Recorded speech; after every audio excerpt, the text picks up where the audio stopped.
before the book actually hit the shops, the first strategy was to basically hit me and my publisher with legal threats. They basically threatened to bankrupt me, bankrupt the publisher. And when that didn't work and released the book anyway, because we were confident that what it was saying was absolutely accurate. You've done your research. Various lawyers had been through the book and examined the evidence, and they were very happy with what we were saying in the book.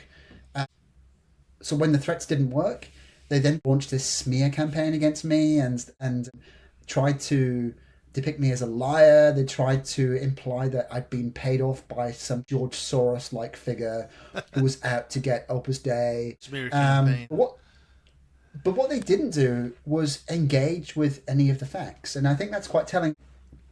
At no stage have they actually pledged to investigate or to eradicate any abusive practices, which I think actually is extremely telling. And I think anyone out there wondering whether this is a good or bad organization only needs to look at the reaction they've had to the book to work out. They're not saying what we want to be organization they are. transparent.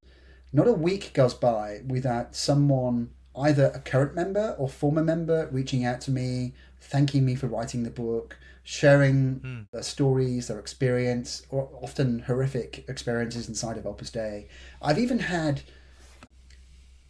current priests from within Opus Dei reach out to me to thank me for the book, which tells you also something. It's a very interesting insight into the organization at present, because I think from the communication with this one particular guy, it was quite apparent that even inside the organization, people are aware that something is wrong, something is rotten. What Opus Dei does, especially with the Numeri members and the Numeri assistants, is that they suck you in, they cut you off from your family networks, your professional networks.